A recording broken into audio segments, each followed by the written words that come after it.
You have exactly 12 months before the Great Decoupling becomes your terminal reality. By 2027, AGI will reshape society more than the Industrial Revolution, permanently separating labor from intelligence.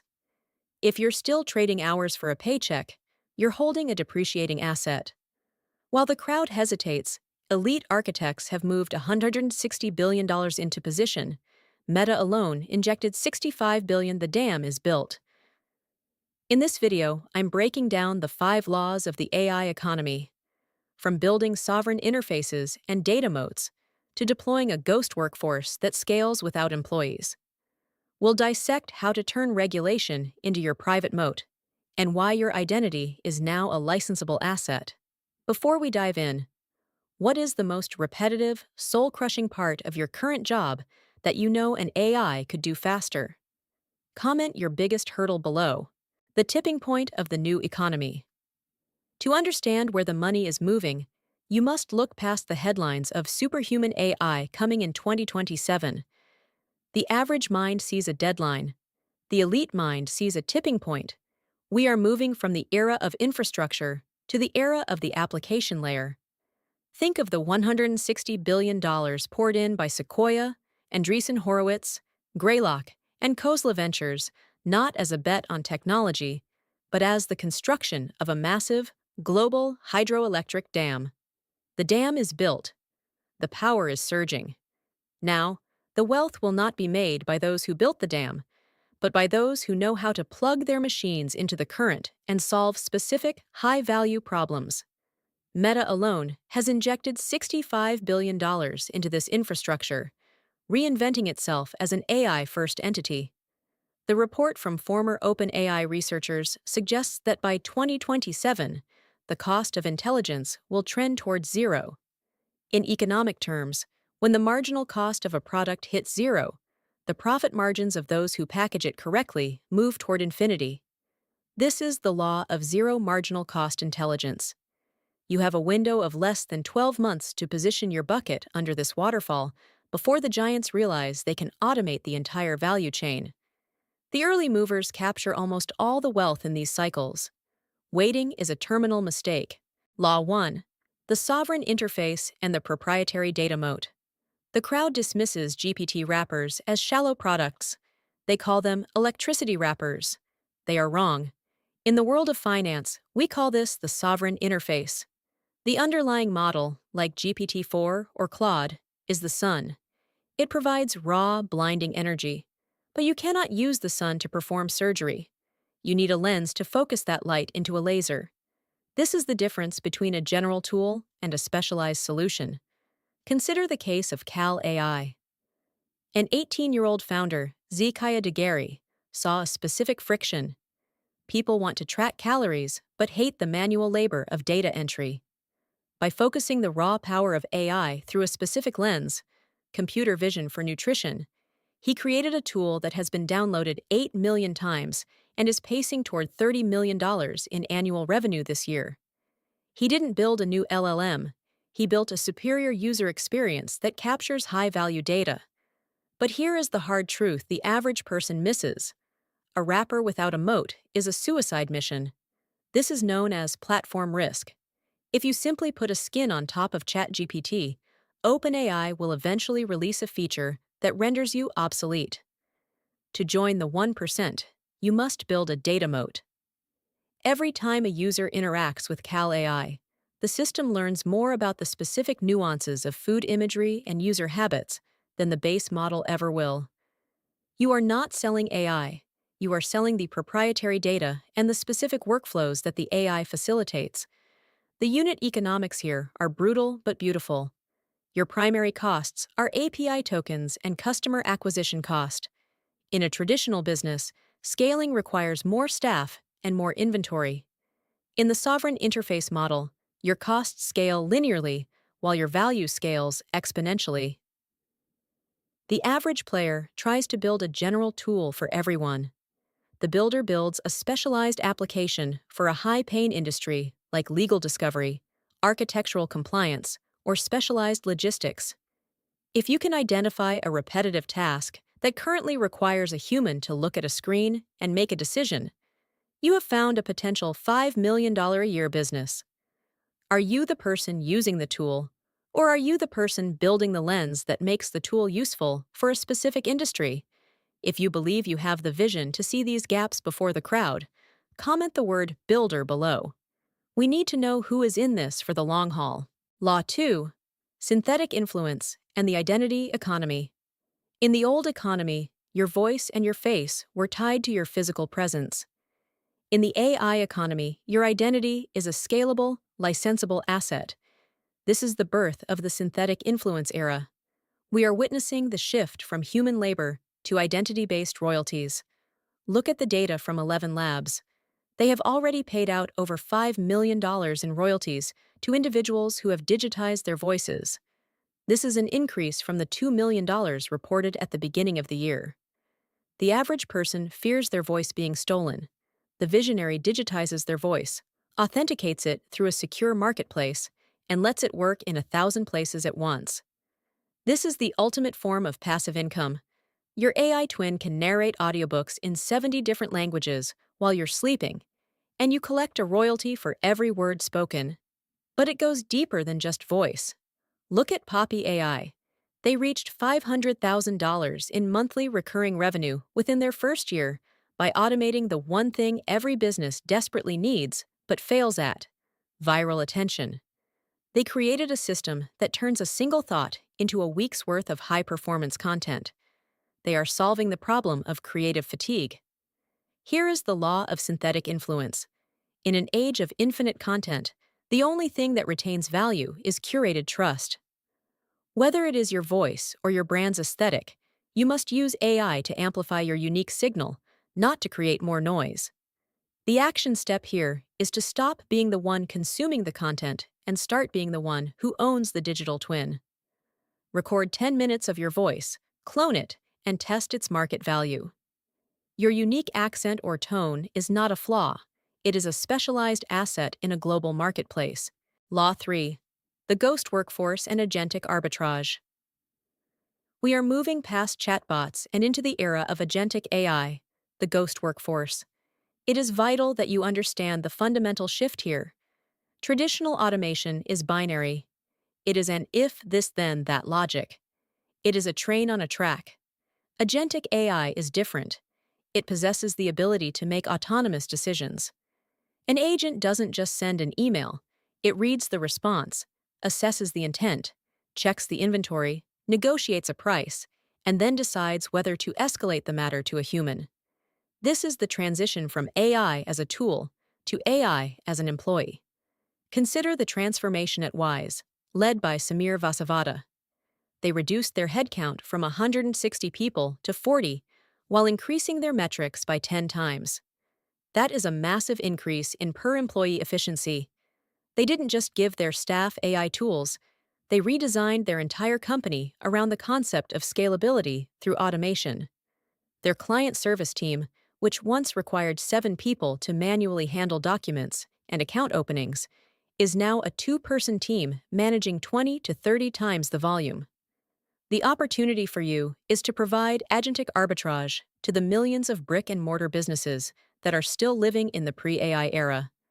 There are real estate agencies, law firms, and medical clinics that are drowning in administrative debt. They are manually sending documents, chasing leads, and filing paperwork. They are not watching these videos. They are struggling to survive their own inefficiency. You do not need to be a programmer to exploit this. This is where you move from theory to execution. By using a stack like Make.com for the logic flow, combined with the Claude API for its superior reasoning and decision-making capabilities, and a CRM like HubSpot for memory, you can build a ghost worker that replaces a $5,000 a month operations manager for $50 in compute costs. This isn't a script. It is a synthetic brain working on a specific vertical.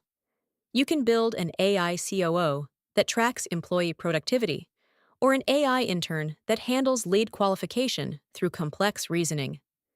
The financial thesis here is simple: workforce arbitrage.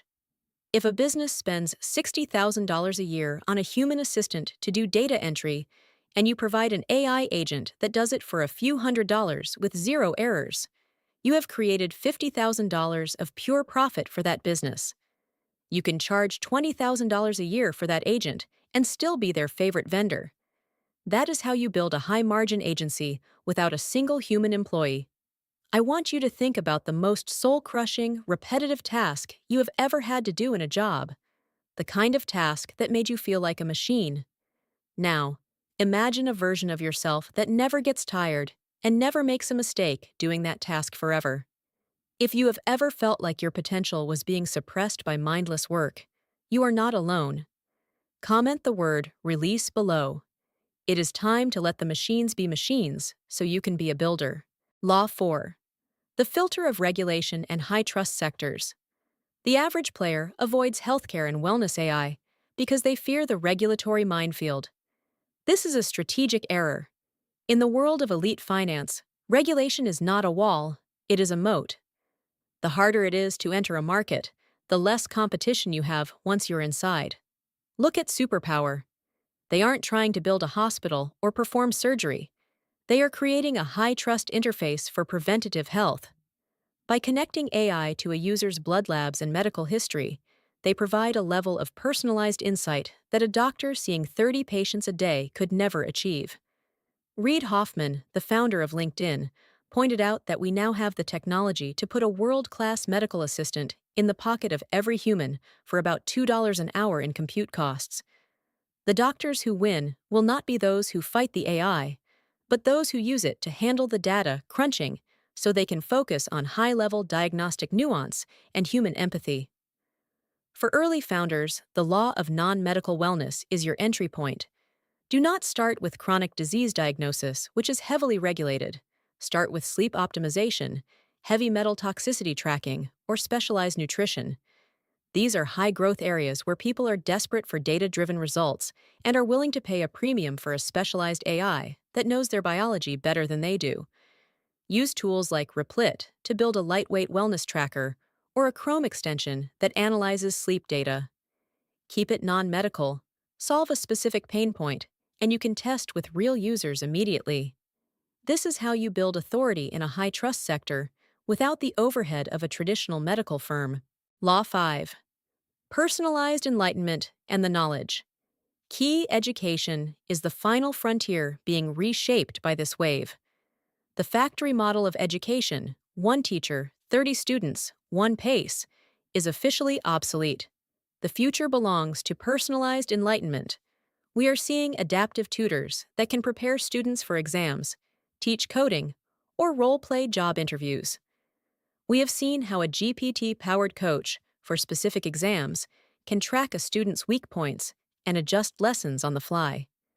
This increases engagement dramatically because every student feels like they have a private, infinitely patient coach.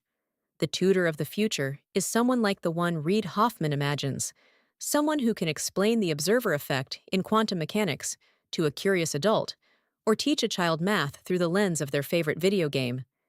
This is not just education, it is a time machine. If you can create an AI tutor that guarantees a student can learn a high-value skill in half the time, you are selling the most valuable commodity in the world: time. The action step is to pick one subject you understand deeply, English, math, coding, or even a specialized trade, and create a simple AI tutor in a platform like Telegram. Share it with 10 people, get their feedback, and iterate. The goal is to move from a general information product to a specialized knowledge key. The hard truth about unit economics and the exit. Before you rush out to build your AI empire, we must talk about the cold reality of the numbers. Most people who start AI businesses in the next year will fail. They will fail because they don't understand unit economics. They get intoxicated by revenue and ignore the costs. If you build a GPT wrapper and your API costs eat 30% of your revenue, and your customer acquisition cost on social media eats another 50%, you don't have a business. You have a hobby that is one OpenAI update away from bankruptcy. The 1% approach is different. They focus on the salability of the asset from day one. You must build your business with an exit strategy. Is your AI tool just a cash flow play, or are you building an entity that a larger company would buy? to acquire your proprietary data or your specific user base. To win, you must move from a cash flow mindset to an equity mindset. Use AI to generate the initial revenue, but reinvest that revenue into building proprietary features, such as custom datasets or unique integrations, that cannot be easily replicated by a general-purpose model. That is how you go from a side hustle to a multi-million-dollar acquisition. The architect versus the victim. The world is currently splitting into two distinct camps: those who are programmed by the system and those who program the system. The next 12 months will be remembered as the Great Sorting. The old systems of traditional education, the 40-hour workweek, and the reliance on a single employer are all predicated on the assumption that human labor is the primary driver of value. That assumption is now dead. The real wealth in the coming years will not be found in the technology itself, but in the courage to apply it to the messy, boring, and complicated problems of the real world. Do not wait for the AGI headlines to become a reality. Do not wait for the government to give you a universal basic income or permission to succeed. By the time the crowd realizes what has happened, the gate to true wealth will be locked from the inside. As a bonus for those of you still watching, here is the most uncomfortable truth of all. AI will not take your job. A person using AI will take your job. But even more importantly, a person owning the AI will take your entire industry. The transition is happening now. You can either be the one who oversees the systems or the one who is replaced by them. There is no middle ground left. If you have heard this message and you are ready to stop being a victim of the shift and start being the architect of your own sovereign future, I want you to leave a sign of your commitment. Comment the password, "I am the architect." This tells me you are part of the 1% who doesn't just watch content, but executes on insight. Building wealth in the AI era is a game of speed, focus, and the willingness to be wrong until you are suddenly, spectacularly right. Like this video if it challenged your perspective, share it with one person you trust who needs to hear this truth, and subscribe to stay ahead of the curve. Your journey doesn't end here. Click the video on your screen right now to discover the next step in your financial evolution. The door is open, but it won't stay that way for long. Off we go. Let's build.